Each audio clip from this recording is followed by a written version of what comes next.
นี่เจ้าบนรถกำลังปีนต้นไม้เนาะเห็นบ่เป็นปลาแก่เลยพี่น้องเด้อ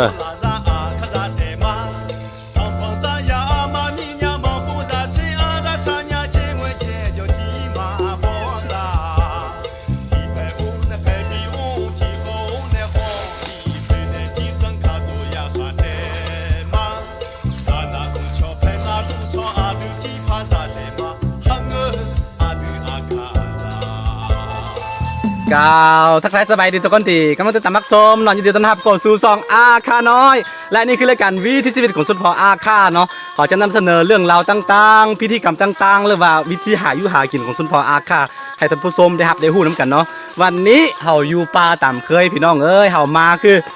เฮาสิมาเอาเจ้าบุญรอดนี่เนาะมาอยู่ป่าแบบให้มันลึงเคยนะให้มันเป็นต้นไม้หรือว่าให้มันทำความลึงเคยกับอันต้นไม้ป่าไม้พออันน้อยนึงนะเพราะว่าเวลา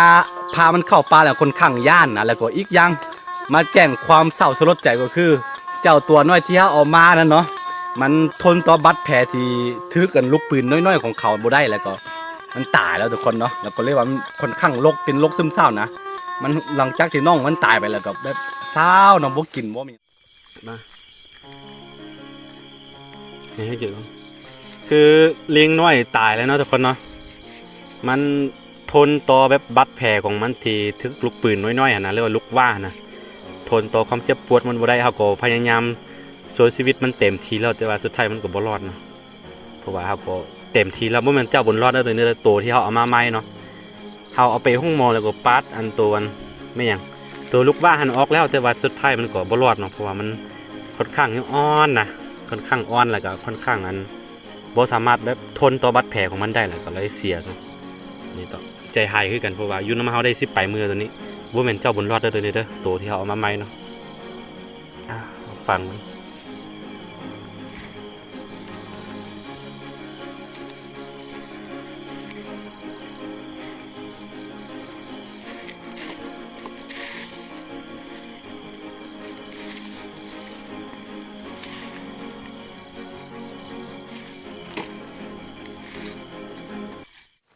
คือเฮาพยายามจะช่วยมันเต็มที่เนาะเฮาพามันไปห้องหมอแต่ว่าอย่างน้อยมันเป็นบัดแผลเก่าที่ทึกลุกว่าน้อยๆนะไปแล้วก็มันก็บ่รอดเนาะเฮาก็พยายามช่วยสุดความสามารถเฮาก็คืออยู่นำเฮาได้ประมาณ10-20มื้อแล้วเสร็จสุดท้ายก็10 มื้อเนาะสุดท้ายก็ตายน่ะก็เลยว่าโอ้ค่อนข้างเศร้าคือกันตัวลิงนี่ตัวอันเจ้าบุญรอดนี่บ่กินข้าวไป 2-3 มื้อเนาะแบบผูกพันนะมีความผูกพันแล้วก็ยังมันตายปะเนาะเฮาก็เลยว่า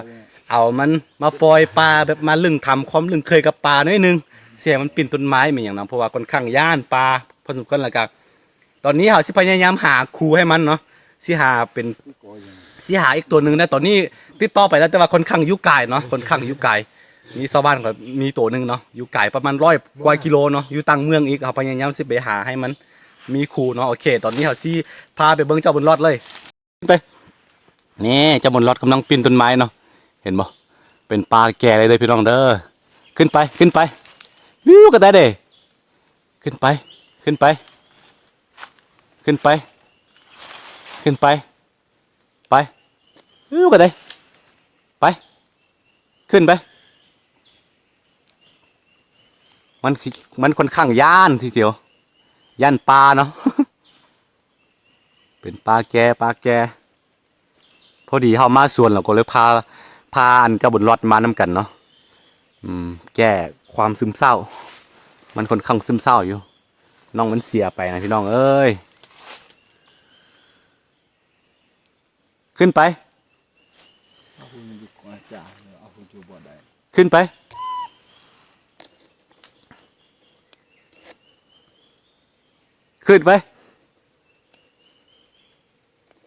มันกำลังตกตะลึงกับปลาเนาะเพราะว่าตั้งแต่มันคลอดล็อกมาแล้วก็มันก็มาอยู่กับคนมาอยู่กับบ้านเลยนะก็เลยว่าบ่ค่อยลึงเคยกับปลามันได้โอเคเขาสิพยายามฝึกมัน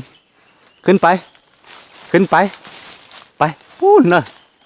ขึ้นไป ลงมาอีกขึ้นไปขึ้นไป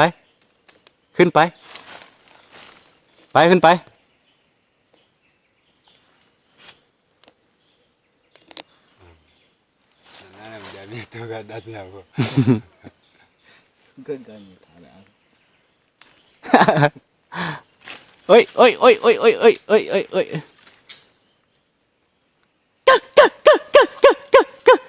มันคนข้างยันมา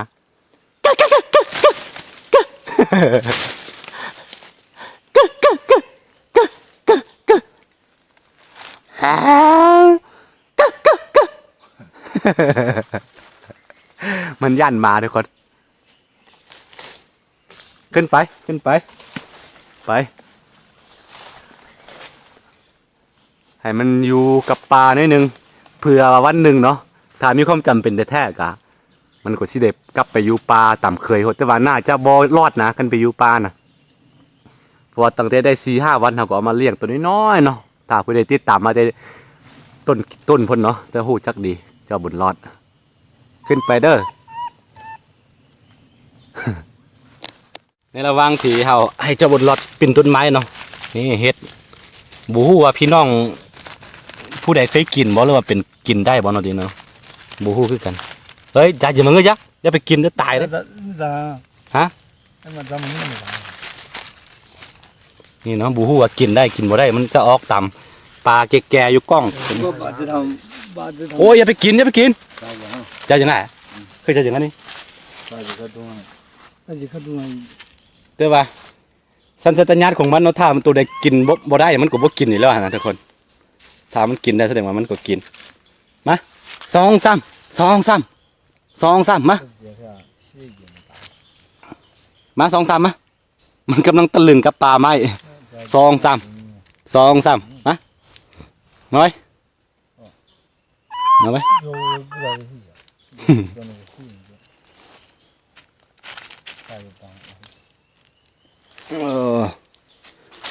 ขึ้นโอ้ย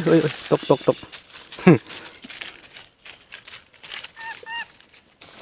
จะไม่เอาไหม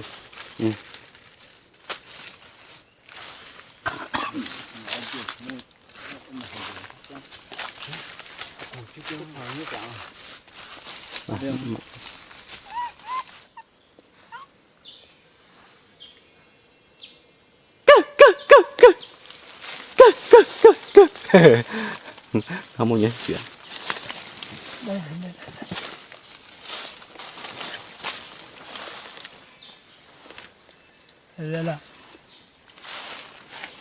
มันเวลาเฮาโบอมมันค่อนข้างขี้งอนเนี่ยเดี๋ยวคนคือเด็กน้อยเลยขึ้นไปขึ้นไปเออเก่งนี่ว่าขึ้นไป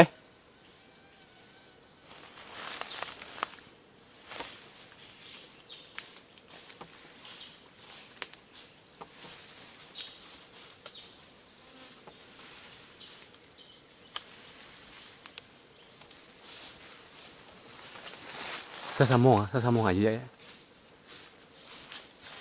เนี่ยเห็นผู้เลี้ยงมันละส่วนใหญ่มันจะติดน่องซ้ายเนาะจะติดอาม่าพี่เขาได้ยินเสียงอาม่านี่มันลงมาเลยแหละเนาะลองปากเบิ่งไอ้ลิง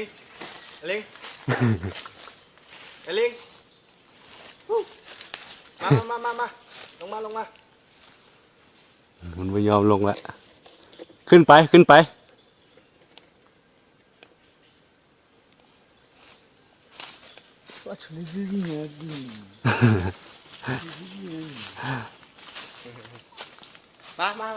มา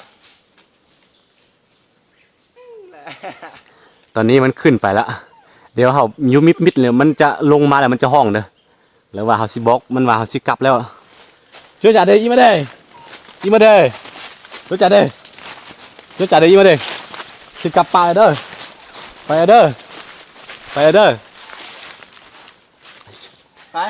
มาไปเพื่อนมาไปเด้อมาไปเพื่อนมา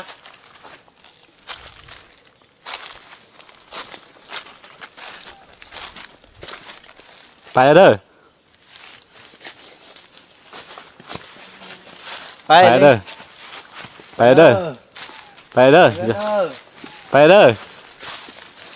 เดี๋ยวเขาทิ้งมันไปนี่แหละเดี๋ยวมันก็สิน้ำนะมันก็สิลงมาเองพี่น้อง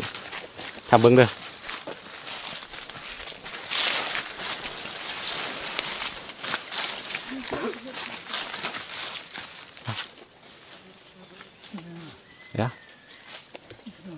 ชื่ออะไรวะวายสุดรู้ไหมไม่เห็นบ่มันโคตรไวนี่มามันคือคนเลยนะมันบยูปลาเลยแหละ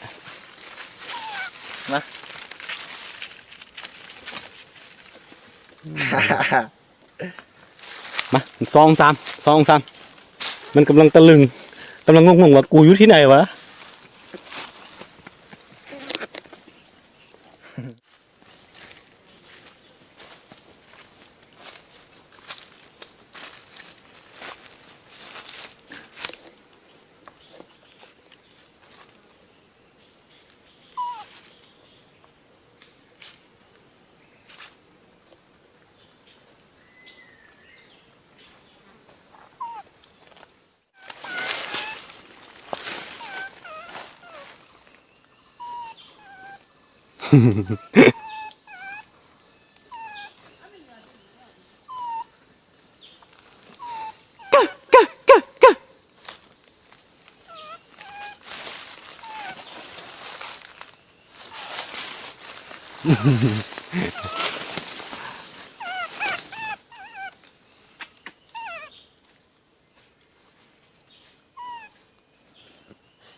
มันจะงงว่ากูอยู่ที่ไหนวะ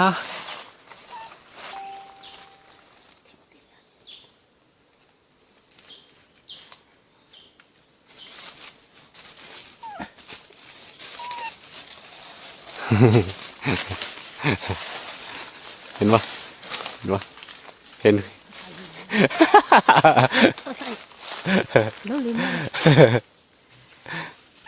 เห็นน้องไส้เมื่อไหร่ก็มันแลนลงมาไว้สุด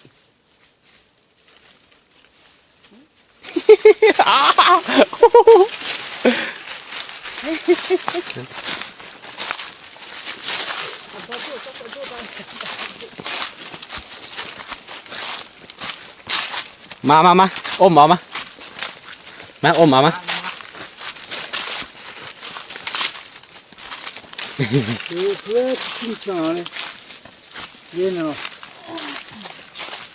ไป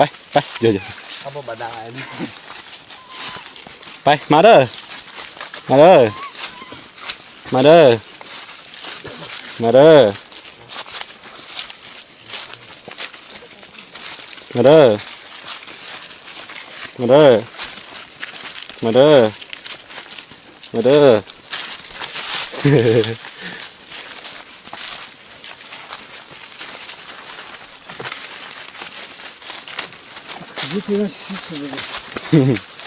คือหมามันคือหมาเลย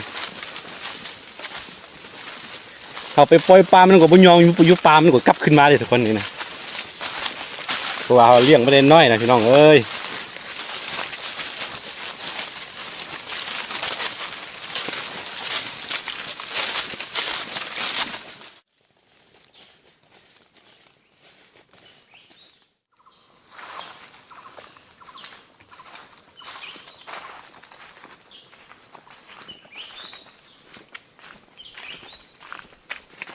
ดูยัง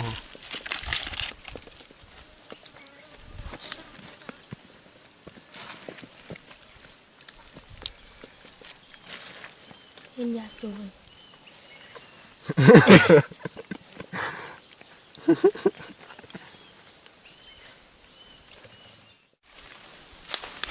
โอเคทุกคนตอนนี้ก็เพียงได้มาอัปเดตให้ทุกคนได้เบิ่งได้ชมกันเนาะตอนนี้การมีแต่เขาหาคูมันได้เลยแหละแต่ว่าตอนนี้เขาบ่ทันมีใบ ครอบครองสัตว์คุ้มครองเถื่อตัวนั้นเนาะก็เลยว่าบ่ทันได้เปิดตัวเขามีเอามาแล้วเอาไปเอาแต่เวลาเดินทางกว่า130กิโลเนาะไปเอาตัวนั้นมาได้คือชาวบ้านเขาไปพาวเดี๋ยวมือแดดเปิดตัวแล้วสิให้ทุกคนได้เบิ่งกันเนี่ยแล้วก็มีแต่ตัวนั้นก็เสียไปแล้วอย่างที่บอกไปเขาก็สุดความสามารถที่จะช่วยมันได้ก็สุดบ่รอดเนาะแต่บ่รอดนี่ก็ใหญ่แล้วเนาะเดี๋ยวนี้เนี่ยแข็งแห้งหลีแข็งแห้งอีดีมันสามารถปีนต้นไม้มา2-3มา2-3มาโอเคทุกคนผู้ใดมักคลิปบ้านๆแบบนี้ก็อย่าลืมเนาะกดไลค์กดติดตามซองอาค่าน้อยเนาะเดี๋ยวสิหาเวลาว่างๆสิอัปเดตให้ทุกคนเบิ่งไปเรื่อยๆเนาะโอเคเดี๋ยวเจอกันไว้ในคลิปหน้าสำหรับคลิปนี้ไปก่อนเนาะสบายดี